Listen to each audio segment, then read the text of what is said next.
on s'est séparés, je me suis retrouvée sans rien du tout pendant plusieurs mois, le temps que les dossiers se remettent en place au CPS.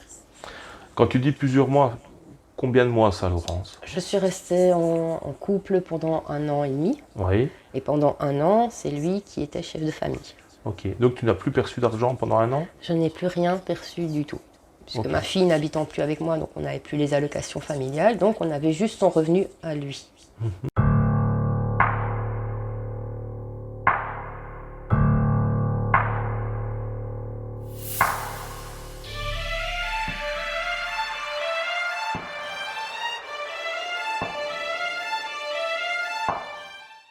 Bonjour Laurence. Bonjour.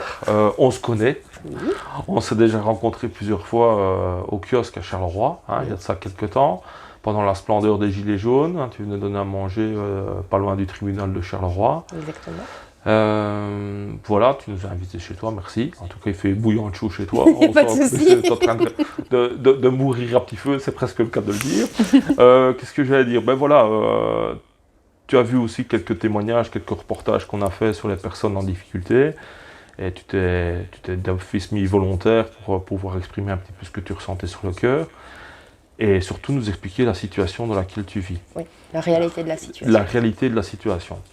Donc voilà, tu peux te présenter en quelques mots, nous dire un petit peu les enfants, tes charges, et alors préciser aussi ce que tu gagnes aussi par mois et nous dire un petit peu, voilà le bilan financier Ouais. auquel je dois me fixer. Ça va? Eh bien, moi c'est Laurence, j'ai 43 ans, j'ai une fille de 20 ans Mhm. qui n'habite plus avec moi depuis 1 an. Je suis au CPS parce que j'ai été éjectée du chômage, juste pour un papier qui n'avait pas été remis. Et ça s'est passé quand, ça, que tu t'es été éjecté Il y a presque 15 ans. Ouais. Et depuis, je suis au CPS. On vivait avec ma fille avant qu'elle n'ait 18 ans avec 1 200 € par mois plus ses allocations familiales. Ouais. C'est tout. On a toujours dû se débrouiller comme on pouvait, avec les colis alimentaires, avec les aides. Heureusement, j'ai la chance d'avoir mes parents qui sont là pour me donner un petit coup de main de temps en temps. On remarque que dans les témoignages, il y a souvent l'aide des parents quand ils savent. Hein. Quand ils savent, Ouais. exactement. Parce que eux non plus, même s'ils ont travaillé, même s'ils sont pensionnés, c'est pas non plus... C'est pas Byzance. Voilà. Et on fait comme on peut, et en étant famille monoparentale, puisque j'ai toujours été toute seule pour l'élever. Donc on fait ce qu'on peut avec ce qu'on a. Mhm. J'ai rencontré quelqu'un il n'y a pas si longtemps. On nous a imposé que ce soit lui qui soit chef de ménage. Donc moi, je n'avais plus droit à rien du tout. Mhm. Donc on a vécu avec 1 200 à peu près. C'est le minimum en général qu'on puisse avoir. Et quand on s'est séparés, je me suis retrouvée sans rien du tout pendant plusieurs mois, le temps que les dossiers se remettent en place au CPS. Quand tu dis plusieurs mois, combien de mois ça, Laurence? Je suis restée en couple pendant 1 an et demi, Oui. et pendant 1 an, c'est lui qui était chef de famille. Ok. Donc tu n'as plus perçu d'argent pendant un an? Je n'ai plus rien perçu du tout, puisque Ok. ma fille n'habitant plus avec moi, donc on n'avait plus les allocations familiales, donc on avait juste son revenu à lui. Mhm. Et voilà, c'est ça qui... Et dans les délais pour refaire tes papiers, là, tu dis ici, il t'a fallu combien de temps? Il a fallu à peu près presque un mois pour que j'aie ne fût-ce qu'un premier paiement, puisqu'il est parti avant la fin du mois, donc j'ai eu quelques mois Oui. de rab.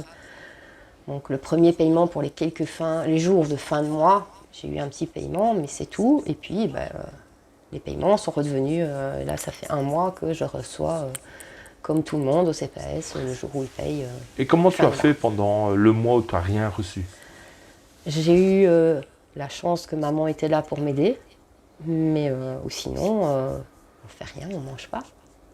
Surtout avec le confinement, ici dans la région, la Croix-Rouge a fermé. Je suis sans véhicule. La seule solution qu'ils m'ont proposée, c'est soit de Charleroi, soit de Jumet. D'ici, Charleroi au Jumet. Charleroi ou Jumet. Il faut se déplacer. Mhm. Plusieurs fois, on nous a donné une date et une heure pour le colis. Par sécurité, j'ai passé un coup de fil. C'était porte close, il n'y avait personne. Ah non, c'est pas aujourd'hui, c'est demain. Ah non, c'est pas au matin, c'est après-midi. Donc je me suis dit, c'est bon, je vais laisser tomber. Je ne vais pas risquer de prendre le bus, aller jusque-là et me retrouver devant une porte fermée où je n'aurai rien. Le bus, il faut quand même le payer, l'aller-retour. Ça coûte combien maintenant le bus C'est 2,50 € un trajet. 2,50 €. Donc ça te fait 5 € pour aller chercher à manger alors? Oui. Si on dépasse l'heure pour faire l'aller-retour, oui. Sinon, ça fait une correspondance. Ok. Donc il y a tout intérêt à ce que le CPS fonctionne correctement, entre guillemets, quand il vous donne Voilà. des heures ou la Croix-Rouge, Voilà. tout ça. Quand toi, tu t'es déjà, entre guillemets, tu as déjà été contrainte d'arrêter de te nourrir pendant combien de jours, Laurence? Là, ici, ça fait 2 semaines. Ok. Ça fait 2 semaines que je n'ai plus rien, ni pour moi, ni pour mes animaux, parce que j'ai pas mal d'animaux que j'ai sauvés. Oui. Et ben, voilà, on dépend totalement de ce qu'ils rentrent. Nous, on a remarqué qu'il y avait plusieurs fois des gens qui étaient un peu gênés de prendre la parole. Enfin, c'est même pas plusieurs fois, ils étaient quasi tous gênés de prendre la parole. Tu crois que c'est dû à quoi, ça? Tu es dans une situation difficile, tu es dans la précarité. C'est pas évident d'exposer ses difficultés. Oui. On est vite jugé. Je sais que pendant très longtemps, j'entendais ouais, t'es fainéante, tu veux pas travailler, tu bouges pas, tu fais rien. Mais c'est pas évident non plus de pouvoir trouver un boulot. Bon, déjà, je n'ai que le secondaire inférieur, donc j'ai pas un diplôme. J'ai travaillé pendant 1 an et demi dans la société familiale. Oui. J'ai pas gagné des sommes astronomiques. Là aussi, à cause des administrations, j'ai perdu énormément. Les syndicats n'ont rien fait pour m'aider à ce moment-là. C'était encore en francs belges. Je crois que, en calculant, on était à peu près à une perte de 160 000 francs belges de non-paiement parce que, non, c'est ce papier-là qu'il fallait. Ah, mais non, c'était pas celui-là. Celui-là, c'était à tel endroit qu'il fallait le rendre. Ils ont joué comme ça pendant tout le temps que j'ai travaillé. Les syndicats n'ont rien fait pour récupérer les histoires. Des situations que tu vis comme ça autour de toi, tu en connais d'autres? Oui, quasi tout le monde. Quasi tout le monde ici, je pourrais dire, dans cette rue-ci, en tout cas. Dans la rue, je ne sais pas, parce que c'est beaucoup de personnes plus âgées qui sont pensionnées, qui ont leur petite vie, mais dans les amis et amis de mon âge, oui, tout le monde se plaint de la même chose et c'est toujours le même problème. Est-ce que tu as des problèmes, est-ce que tu as eu des problèmes pour te soigner correctement, Laurence? Oui, j'ai des problèmes de santé. Ça fait 6 ans qu'on m'a diagnostiqué fibromyalgie, une maladie qui n'est pas reconnue en Belgique. Donc je n'ai droit à absolument rien du tout. Des problèmes pour me soigner, bien sûr. La dentition, forcément. Je ne suis pas dans l'âge où la mutuelle peut intervenir, donc ce sera à moi de tout supporter le coût, ce qui n'est pas possible.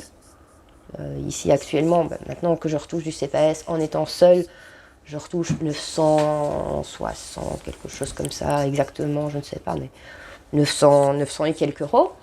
Je ne saurais pas assumer en plus les frais dentaires et les frais de quoi que ce soit. Ok. Qu'est-ce que j'allais te dire d'autre? Nous, on se connaît déjà un petit peu d'avant. Quand tu m'expliques maintenant ta situation, et je t'ai vu au kiosque donner et faire du don de toi-même, ça me surprend un peu. Enfin, pas me surprend, je commence à connaître les gens qui sont issus du mouvement Gilets jaunes et les autres. Quand tu vois à la télévision nos élus, nos dominants, est-ce que tu as l'impression qu'ils vont venir t'aider ou qu'ils ont compris ce qui se passait? Mais certainement pas, ils sont dans leur bulle, ils ne voient pas ce qui se passe réellement dans la vie réelle des gens. Tu ne t'identifies pas du tout à eux? Mais pas du tout, pas du tout, ils sont sur une autre planète. Ouais. Ils n'ont aucune... ils ne se rendent pas compte de la réalité de la vie pour les gens lambda, comme tout le monde. Et d'un autre côté, qu'est-ce que tu penses, toi, maintenant, des syndicats? C'est leur grande période faste avec les élections sociales, donc on voit qu'il y a plein d'actions qui arrivent. Ok.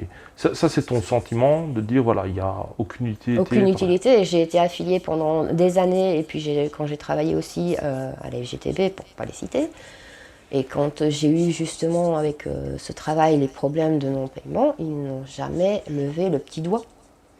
Ils faisaient aussi partie du problème, parce que c'était eux aussi, ah ben non, ce papier-là, c'était pas chez nous, c'était pas à cette date-ci, c'était ailleurs. Si tu avais quelque chose à dire à un homme politique, qu'est-ce que tu lui dirais? Ouvrez les yeux. Descendez dans la rue, payez-vous ce que nous on touche et vous verrez la réalité de la vie. On verra si vous vous en sortez avec 900 € par mois pour vivre. Je sais bien que c'est assez bizarre comme question, mais qu'est-ce que tu as dû faire? Te priver de quoi pour que ta fille ait un petit peu plus que toi? De tout. Moi, je me suis mise de côté pour elle. On n'est jamais parti en vacances. On ne sort pas. On n'allait pas au restaurant. On n'allait pas au cinéma. Tout. Tu t'es privé Tout. absolument de tout. Aucun loisir. Aucun loisir. Ok. Est-ce qu'elle t'en veut, ta fille? Dans un sens, oui, je pense. Je pense. Mais à 20 ans, on ne se rend pas encore vraiment compte de la réalité de la vie. Mais oui, c'est vrai qu'elle me reproche aussi de ne pas avoir travaillé. Maintenant, voilà, c'est pas non plus, on ne trouve pas un travail comme ça en sortant et en traversant la rue comme certains peuvent le dire. Ouais, je vois de quel personnage tu veux parler, bien sûr. Ça, c'est certain. Tu as connu une vie avant les traités européens, la rentrée de la Belgique dans la fameuse Union économique, Union européenne. Qu'est-ce que tu en penses toi, maintenant avec 20 ans de recul? C'est de pire en pire. On a de moins en moins de pouvoir d'achat. Tout a augmenté, même les premières nécessités. En francs belges, bon, oui, on arrivait à boucler le mois, c'était parfois compliqué, mais le mois était bouclé. On pouvait faire des courses sans problème, sans devoir paniquer, en se disant mais on ne saura pas payer telle ou telle facture si on fait des courses. Maintenant, c'est plus possible. On doit faire des choix. On paye son loyer, ou on paye l'électricité, ou on fait des courses, mais tout payer en même temps, c'est plus possible. C'est plus possible. J'ai encore la chance d'avoir un loyer modéré, Ouais. même très modéré, mais malgré tout, les charges sont là et ça baisse pas, au contraire, ça ne fait qu'augmenter. Donc tous les mois, il faut faire un choix. Ouais. On mange, on paye une facture, ou on paye un loyer, ou on paye un retard, ou on doit Est-ce faire que des tu as choix. l'impression que les grosses sociétés qui te demandent des recouvrements, etc., ne font pas semblant de rien? Si, bien sûr. Parce que Angelique Trabel doit être Et ils confrontée à participent des ennuis. en volant, parce que si on ne paye pas, bien souvent, c'est pas parce qu'on n'a pas envie de payer, c'est parce qu'on ne sait pas. Mais il y a quand même les intérêts qui viennent en plus. Donc on ne s'est déjà pas payé la base et ils nous rajoutent en plus des frais. Et qu'est-ce que tu penses, toi, du rôle des médias ces derniers temps? Les médias, ils ne servent plus à rien, ils ne donnent plus vraiment les vraies informations, ils donnent ce que le gouvernement veut nous montrer, veut nous faire croire. La division. C'est tout. Il n'y a plus vraiment de rôle d'information de la part des médias traditionnels. Tu sais qu'ils ont été visés aussi par des propositions de loi pour punir les sonneurs d'alerte, y compris les médias. Qu'est-ce que tu penses de cette mesure? C'est honteux. C'est aussi empêcher de travailler. Même les petits journalistes qui voudraient encore faire leur travail correctement sont poussés à ne plus le faire et à rentrer dans le jeu des médias traditionnels. Ouais. Quand tu as vu, j'ai publié sur ma page des appels de détresse, des appels de secours de femmes, hein, avec enfants, pas enfants, ou personnes plus âgées. Est-ce que tu as l'impression que ça pourrait, en publiant ce genre de choses, ce genre de messages, est-ce que ça pourrait réveiller la population de se dire, mais finalement on est nombreux? Je suis encore assez naïve en me disant que oui, j'espère que ça pourrait justement faire prendre conscience à certaines personnes que c'est pas parce qu'on est au CPS ou au chômage qu'on profite. On profite de rien. On ne sait pas profiter. Quand on sait à peine payer les factures, on ne peut pas profiter de rester au chômage ou au CPS. C'est pas possible. Bien sûr. Autre chose, quand tu disais, voilà, j'ai dû me priver de ceci, me priver de cela, pour ma fille, est-ce que ta fille, ça lui a permis de faire des études supérieures, entre guillemets? Est-ce que tu as pu lui donner une meilleure chance? Pour l'instant, elle est encore en secondaire. Ouais. On verra après si elle veut continuer. Maintenant, bah oui, même si elle n'habite plus avec moi, même si elle est majeure, oui, je ferai tout ce que je peux pour lui donner un coup de main pour y arriver. Ok. Maintenant, comme elle est majeure, elle touche, elle, son IRS malgré qu'elle est aux études. C'est d'ailleurs pour ça qu'aussi que les gros soucis ont commencé, parce qu'une fois qu'elle a eu 18 ans, je n'ai plus pu l'avoir à ma charge. On m'a imposé qu'elle soit cohabitante. Or, je me suis renseignée, cohabitante, apparemment, ce n'est pas légal entre enfants. les parents. Ouais. Mais pour les CPAS, ça les arrange bien qu'elles soient cohabitantes. La situation du CPS, entre guillemets, est-ce que tu n'as pas l'impression qu'on est en face d'un tribunal de la misère par Bien moment? sûr, bien Il n'y a sûr. pas une hiérarchie dans les ASBL qui mettent les autres à genoux? Parce que nous, on a vraiment énormément de mal à récupérer des dons Oui. de nourriture. Le gaspillage est monstrueux, on le voit sur des photos.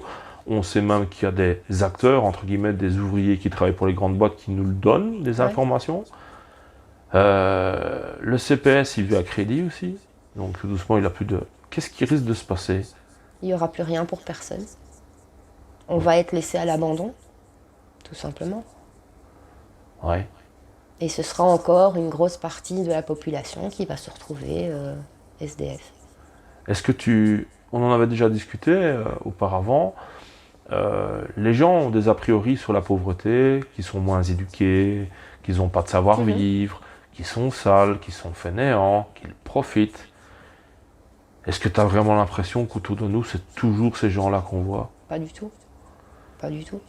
Parce que... Que du contraire, en général, personnellement, dans les personnes que je connais qui sont émergentes au CPAS, ce sont des personnes comme tout le monde qui veulent travailler, qui veulent s'en sortir, qui prennent soin de leur logement parce que c'est leur toit, c'est la seule chose qu'ils ont, donc ils en prennent soin. Donc non. Ouais. C'est stigmatiser les gens qui sont en situation précaire. Et tu crois que c'est fait exprès, volontairement? Oui. Pour diviser.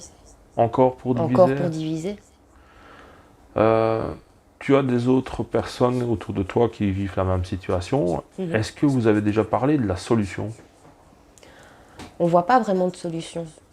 Parce que quand on est dans cette situation, ben oui, on cherche comment pouvoir s'en sortir, on essaye de faire appel à plein de choses, que ce soit le CPAS, la Croix-Rouge ou d'autres associations.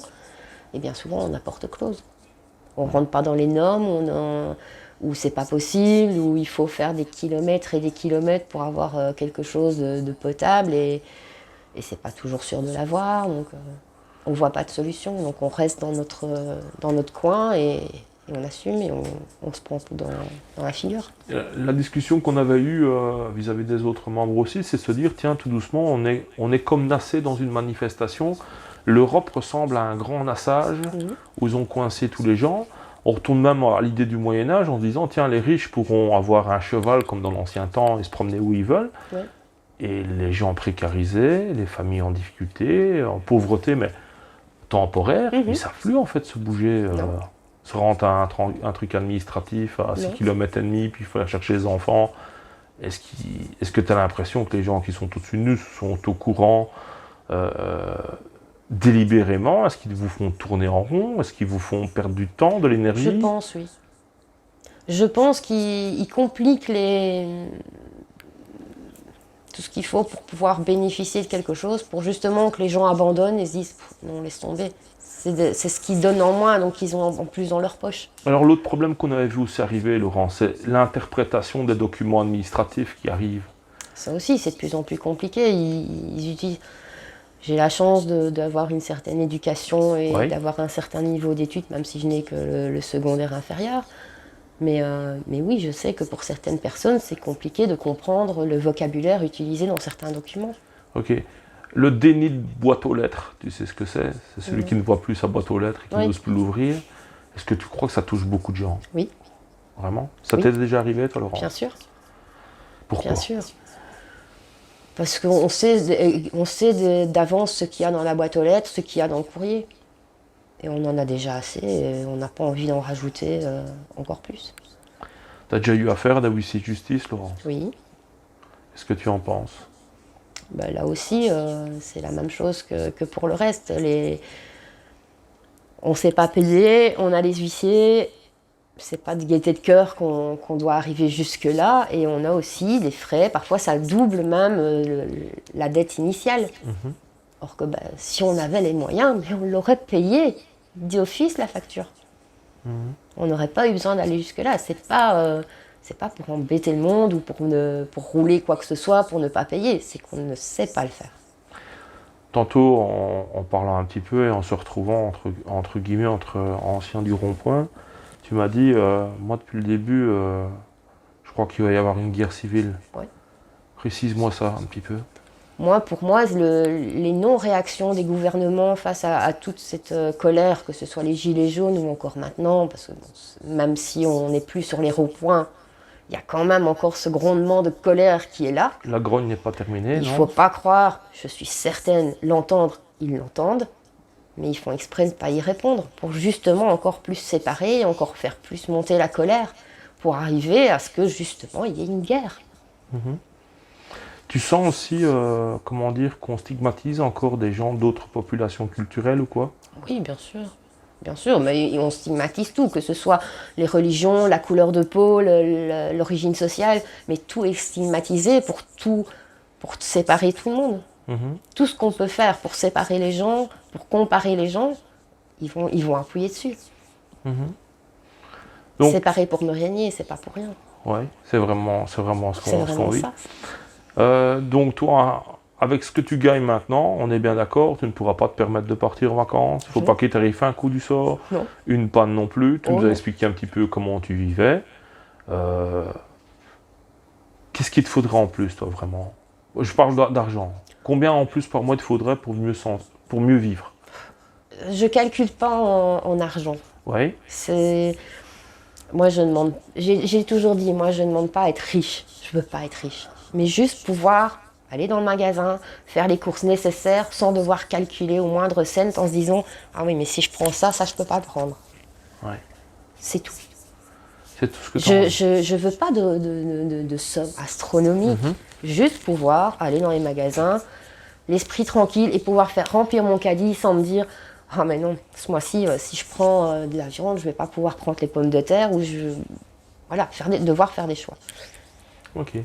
Tu sais bien qu'on a été approché pendant X temps dans les mouvements par différents groupes politiques. Hein. Pas besoin de te réexpliquer tout ça, tu l'as vécu aussi. Dans le fait aussi que certains culpabilisent les pauvres parce qu'ils n'ont pas de poêle, ils ont des poêles au pétrole, ils ont comment dire, un vitrage simple, etc. Qu'est-ce que tu penses de ces gens qui commencent à dénigrer les pauvres comme si c'était l'ennemi de l'écologie ou des Encore choses pareilles? des soi-disant bien-pensants, mais ce qui ne se rendent pas compte, c'est que si ça se trouve, les gens, ils ont envie de faire partie justement de l'écologie, mais ils n'ont pas les moyens financiers. Ok, Changer un châssis, ça a un coût, changer un poêle, ça a un coût. On ne saurait pas l'assumer. ok. Bah, c'est gentil, Laurent, Mais de de m'avoir rien. parlé de tout ça, c'était vraiment sympa. Qu'est-ce que tu penses un peu aussi de l'action qu'on est en train de faire ici? C'est magnifique. Il en faudrait plus. Il Tu crois faudrait qu'il y en plus a? de visibilité. Justement, de tous ces témoignages, il faudrait plus de visibilité pour que les gens se rendent compte que non, on n'est pas des profiteurs du système. Mhm. Nous, on vous présente toujours comme étant des victimes, on en est On est sûr et des certain. otages du système, c'est pas la même chose. Ok, ça va. Est-ce que quand on dit à certaines personnes qu'on rencontre, arrête de baisser la tête, dresse-toi, hérisse-toi entre guillemets, arrête de te faire passer, C'est pas facile. c'est pas facile, hein? Je le vois bien. On sait que c'est ce qu'il faut faire, Mhm. mais le faire, c'est pas évident. Pas tout le temps. Donc j'en profiterai pour rappeler que le courage, c'est d'avoir peur, mais d'y aller quand même. Voilà. Parce qu'il y en a qui ne comprennent pas trop. Si tu avais quelque chose à nous dire par rapport à ce que tu as vécu auparavant avec le mouvement. Il faut que ça recommence. Il faut qu'il y ait quelque chose qui bouge. Il faut que tous ces privilégiés ils redescendent de leur échelle et de leur piédestal. Et qu'ils redescendent dans la vraie vie. Ok. Ils sont déconnectés? Oui. Vraiment? Vraiment. On va pas retourner sur leurs affaires politiques, etc. C'est leur faire de la publicité. Non. On fait aucune un différence de nettoyage. couleur. Il faut un nettoyage. grand nettoyage. Voilà. Et pas que le système politique. Il faut que tout bouge. Mhm. Politique, éducation, tout. À tout niveau. On a été pourris depuis des années à tout niveau. Ben, en tout cas, on va essayer de diffuser l'information un maximum, Laurence, pour que ça Y a pas de passe. souci. Et en espérant d'éveiller des consciences, en disant à des gens, ben, tu n'es pas seul. On a été très vite au courant qu'il y avait quand même 1,7 million de pauvres en Belgique. Donc, et on pense que c'est des chiffres de 2016, donc je n'ai pas l'impression que ça va se calmer. La gestion de la crise ces derniers temps, qu'est-ce que tu en as pensé? Les masques, les non-masques, C'est du grand n'importe quoi aussi. commander les masques, se tromper, les commander deux fois, le faire exprès. brûler le stock. Il faut le faire exprès. T'as remarqué qu'ils Ça, sont ça, ils ça sont arrive, ce genre de bévue arrive à un petit ouvrier dans une entreprise, il fait pas 15 jours dans l'entreprise, il est viré d'office. Mhm. Eux, ils sont encore là. Et, et en plus, apparemment, ils montent en grade.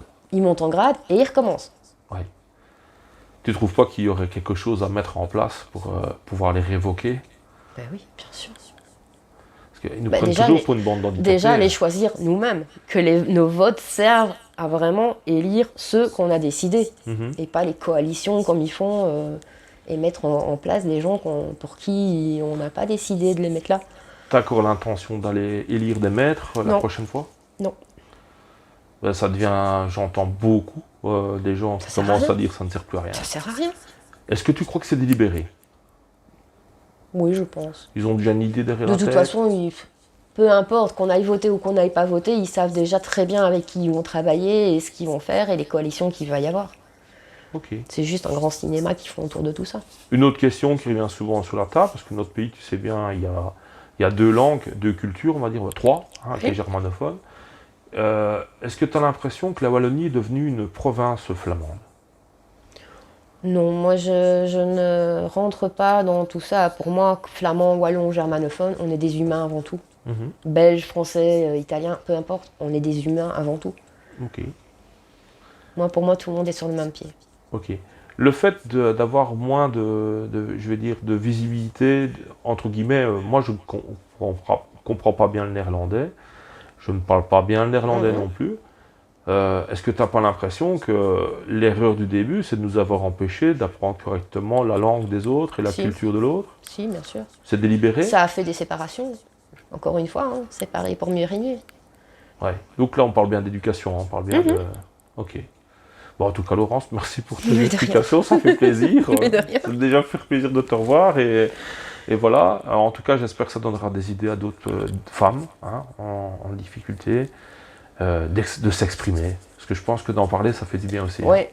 C'est pas facile de faire la démarche, mais oui, ça fait du bien d'en parler et de se dire qu'on n'est pas tout seul dans le cas. Ouais, on va faire le nécessaire pour avoir le plus de gens possible. Ça va? Ça va. Merci Laurence.